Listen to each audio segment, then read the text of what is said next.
अस्सलाम वालेकुम, मेरा नाम है श्वेता। अस्सलाम वालेकुम, मेरा नाम है इंदर और आप सबका स्वागत है हमारे चैनल में। तो अभी हम वीडियो करने वाले हैं थर्ड खलीफा ऑफ इस्लाम। आइए देखते हैं।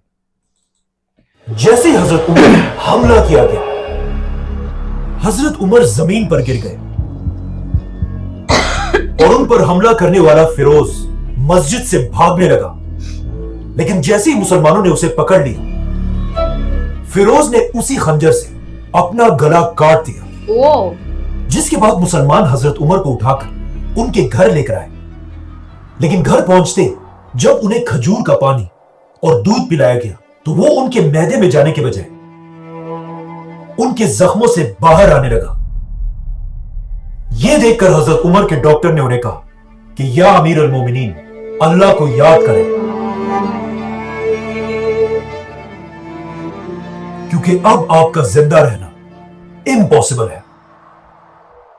अब जब हजरत उमर ने अपने ही मौत की खबर सुनी तो वो इस सोच में पड़ गए कि मुसलमानों की इस खिलाफत, जो दुनिया की सबसे बड़ी सुपर पावर थी, का नया खलीफा कौन होगा।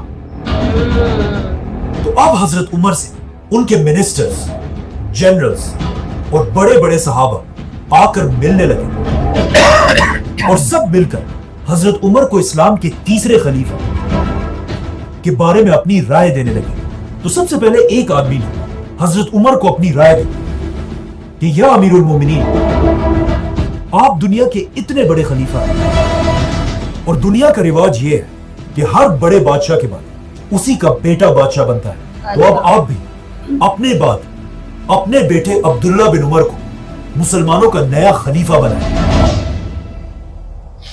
यह सुनकर हजरत उमर ने उसे देखा और कहा, अल्लाह तुम्हें तबाह करे।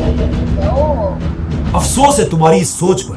मैंने अपनी पूरी जिंदगी में कभी भी यह नहीं चाहा कि मुसलमानों की खिलाफत मेरे खानदान को मिले, क्योंकि हजरत उमर यह नहीं चाहते थे कि मुसलमानों की खिलाफत भी रोमन और पर्शियन एम्पायर के बादशाहों की तरह सिर्फ एक खानदान के कंट्रोल में रहे। अब जब हजरत उमर ने सबके सामने अपने बेटे को खिलाफत से दूर कर दिया था, तो मदीना के सारे लोग हैरान थे कि आखिर हजरत उमर किसको खलीफा नॉमिनेट करेंगे। फाइनली हजरत उमर ने अपने बेटे को पास बुलाया और उसे कहा, लिखो, मैं अपने बाद सिर्फ 6 लोगों को मुसलमानों का खलीफा बनने के काबिल समझता हूं। ये 6 सहाबा कोई आम लोग नहीं थे, बल्कि इन सब का ताल्लुक उन 10 लोगों से था जिन्हें रसूलुल्लाह सल्लल्लाहु अलैहि वसल्लम ने अपनी जिंदगी में जन्नत की खुशखबरी सुनाई थी, जिन्हें अशरा मुबशर 10 ब्लेस्ड सहाबा कहा जाता है। लेकिन अब मसला यह था कि इन 10 सहाबा में एक तो हजरत उमर खुद थे और 2 सहाबा उनसे पहले ही फौत हो चुके थे और 7 सहाबा ऐसे थे जो अब भी जिंदा थे। तो हजरत उमर ने इन 7 सहाबा में से 6 को खिलाफत के लिए नॉमिनेट किया और सिर्फ एक को बाहर रखा, क्योंकि इस सहाबी का नाम सईद बिन ज़ैद था और यह हजरत उमर के कज़न और उन्हीं के कबीले से था। मतलब हजरत उमर अगेन ये नहीं चाहते थे कि खिलाफत किसी एक खानदान के कंट्रोल में है, चाहे वो खानदान उनका अपना ही क्यों ना हो। साथ ही हजरत उमर ने यह ऑर्डर भी दिया कि मेरे बेटे अब्दुल्ला बिन उमर को भी खिलाफत के इस फैसले में शामिल किया जाए, लेकिन उसे मुसलमानों का खलीफा बनने की इजाजत नहीं है। हजरत उमर ने वफात से पहले मुसलमानों को क्लियर ऑर्डर्स दिए थे कि मुझे दफनाने के फौरन बाद इन 6 सहाबा को मदीना के एक घर में बंद कर दिया जाए, ताकि ये खलीफा का फैसला कर सके, जिसके बाद इनके पास सिर्फ 3 दिन का टाइम होगा कि ये लोग आपस में डिसाइड करके किसी एक को मुसलमानों का तीसरा खलीफा बनाए और साथ ही 50 लोगों को तलवारों के साथ इस घर में लाए इनकी हिफाजत के लिए खड़ा किया जाए। ऐसा हजरत उमर ने इसलिए भी किया कि इन 6 लोगों में से कोई भी खलीफा के इस इलेक्शन के दौरान अपने कबीले के लोगों से ना मिल सके, ताकि वो इनके जहनों में इधर उधर की बातें ना डालें और ये खुद अपनी मर्जी से फैसला करें। और फिर हजरत उमर ने अपना आखिरी हुक्म दिया कि जब ये 6 सहाबा किसी एक को खलीफा बना दे, उसके बाद हर आदमी को यह फैसला मानना होगा اور جو نہ مانے صحیح طریقہ اس کا سر کاٹ دیا جائے. اس طرح حضرت عمر نے مسلمانوں کی تاریخ کے پہلے الیکشنز کا سسٹم بنایا, اور صرف مسلمانوں کے نہیں بلکہ یہ دنیا کے سب سے پہلے الیکشنز میں سے ایک تھا. تو اب یہ سب کرنے کے بعد حضرت عمر نے آنے والے نئے خلیفہ کو اپنی آخری ایڈوائس دی.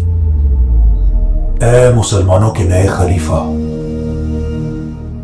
ہمیشہ اللہ سے ڈرتے رہنا, مہاجرین اور انصار کا خاص خیال رکھنا, تمہاری خلافت میں رہنے والے نان مسلمز کی ایسی حفاظت کرنا جیسے تم اپنے مسلمان بھائیوں کی کرتے ہو, اور یاد رکھنا کبھی بھی اپنے خاندان کے لوگوں کو مسلمانوں کی گردنوں پر سوار مت کرنا.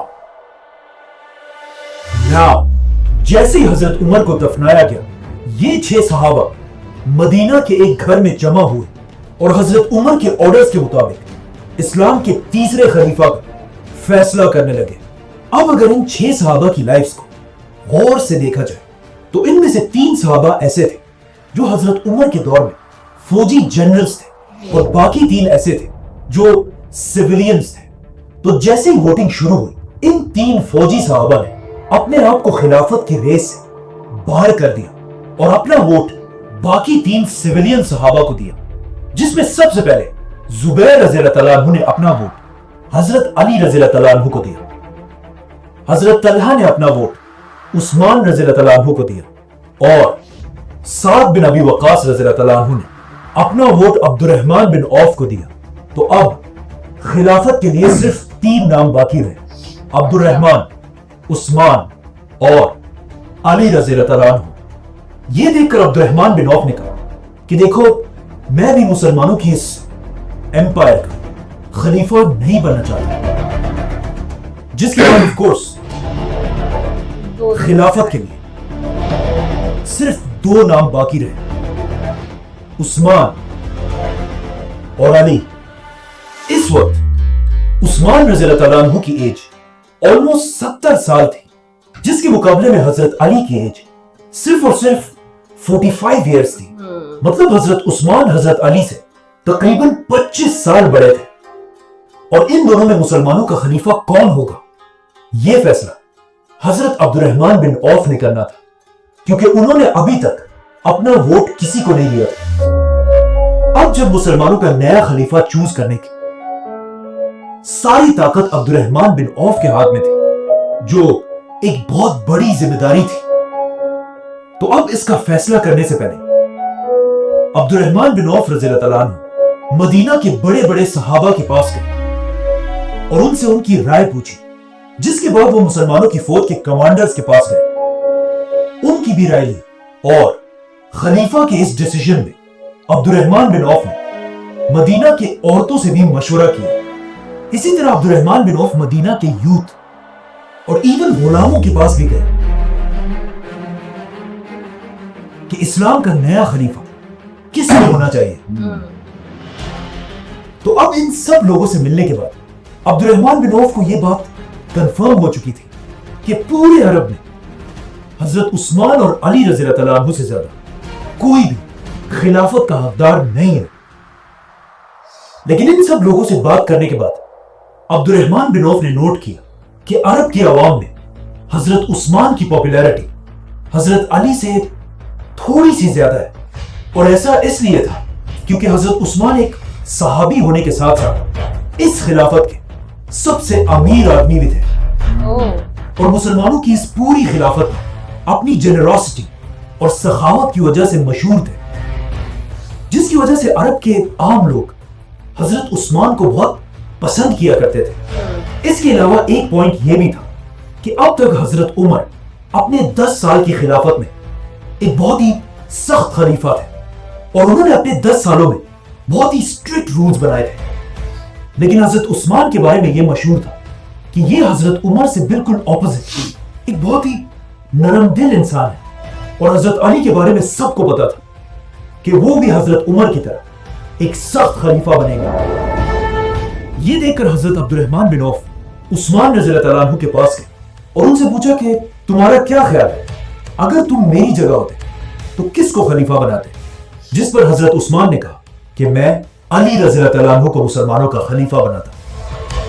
इसी तरह हजरत अब्दुर्रहमान अली रज़ियल्लाहु अन्हु के पास भी गए और उनसे भी यही बात पूछी, तो हजरत अली ने भी कहा मैं मुसलमानों का खलीफा उस्मान को बनाता।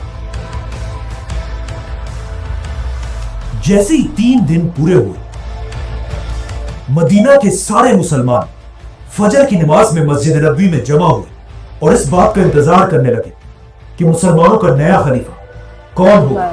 कहा जाता है कि उस दिन मस्जिद में इतने लोग जमा थे कि इवन हजरत उस्मान को भी बैठने की जगह नहीं मिली।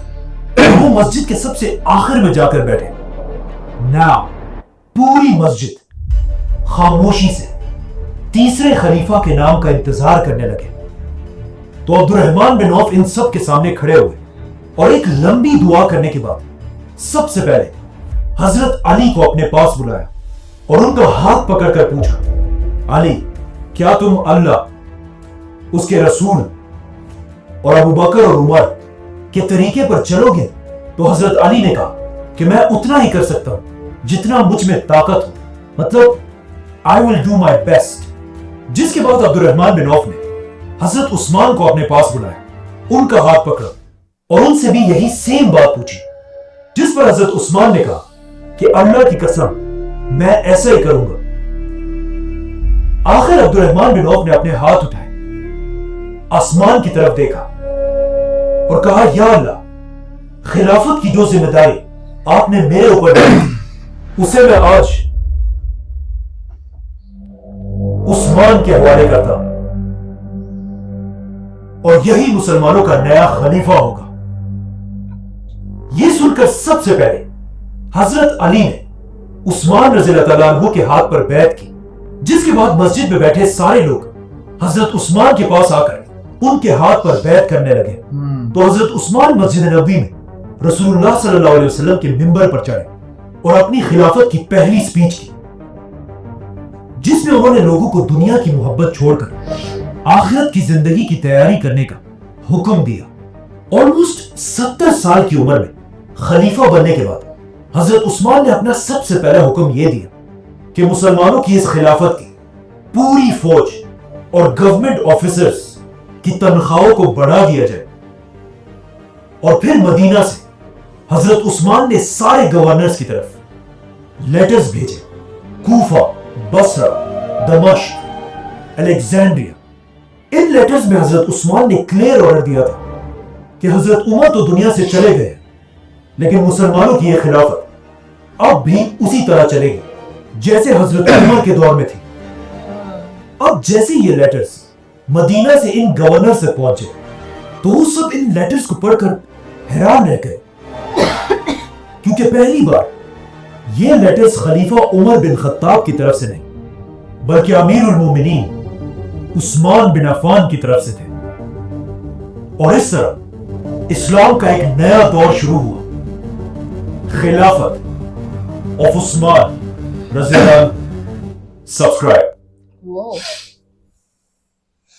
कितना डिफिकल्ट रहा होगा ना चूज करने के लिए Choose प्रॉपर करने के खलीफा लिए, वो हाँ टाइम पे। ना। वो कितना प्रोसेस है, कैसा गया एकदम।